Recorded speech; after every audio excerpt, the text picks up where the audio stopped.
यह मेरा कढ़ी का पत्ता नीचे ज़मीन में लगा हुआ है और यह इसकी हाइट अभी ज़्यादा नहीं हुई है। मैंने इसको ऊपर से कट कर दिया था।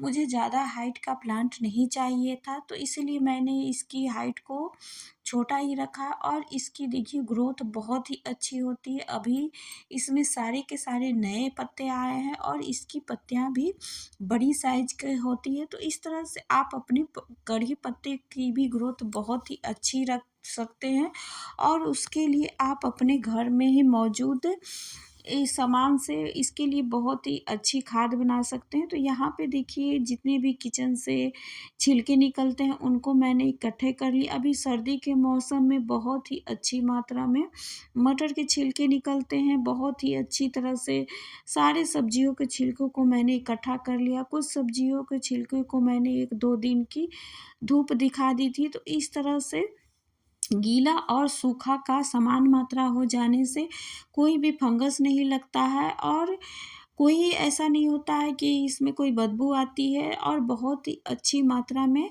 हमें खाद बन जाता है घर पे ही। तो इस तरह से देखिए मैंने अपने प्लांट से थोड़ी दूरी बनाकर एक छोटा-सा गड्ढा बना लिया है और प्लांट कुछ 1.5 वर्ष का है, तो इसकी जड़ बहुत ही दूर तक फैली हुई है। तो इस तरह से ज़्यादा दूरी होने से भी इस पौधे के कोई नुकसान नहीं होगा और इसकी जड़ जितने भी पोषक तत्व होंगे, उसको धीरे-धीरे कर लेता रहेगा और पौधे की ग्रोथ भी बहुत ही अच्छी होती रहेगी।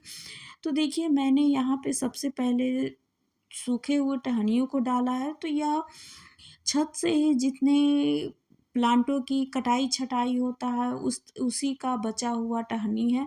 तो इस तरह से हमारे छत में बहुत सारे प्लांट से टहनियाँ इकट्ठे हो जाते हैं, सूखे पत्ते भी इकट्ठे हो जाते हैं।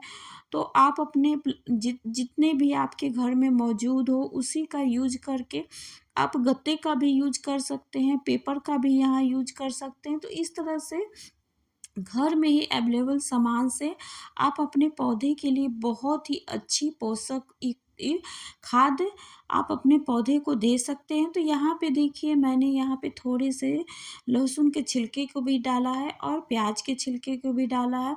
तो प्याज के छिलके में बहुत ही अच्छी मात्रा में एनपीके होता है, तो इस तरह से हमारे पौधे को बहुत ही अच्छी मात्रा में पोषक तत्व मिलते रहेंगे, तो इनकी ग्रोथ बहुत ही अच्छी होगी। और कढ़ी पत्ते में आप महीने में या 15 दिन पे चावल धोने के बाद जो पानी बचता है उसको ज़रूर डालें और दाल का भी डालें, तो इस तरह से बहुत ही अच्छी इनकी ग्रोथ होती है।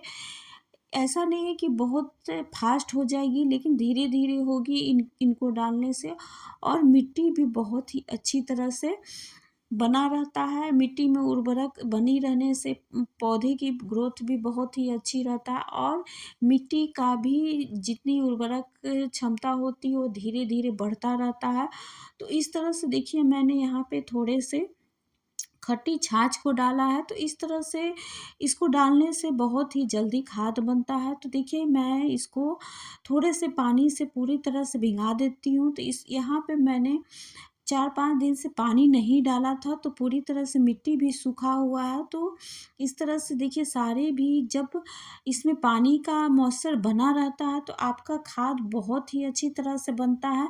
और यहाँ पे मैंने थोड़े से गोबर का उपले का भी यूज़ किया है। अगर आपके पास वर्मी कंपोस्ट हो या कोई खाद हो तो उसको भी आप इसमें आसानी से डाल दें, तो बहुत ही अच्छी मात्रा में खाद बनता चला जाता है। और बाहर के जितने भी केमिकल वाले खाद होते हैं उसका ना यूज़ करके अपने प्लांट में धीरे-धीरे ही ग्रोथ होगी।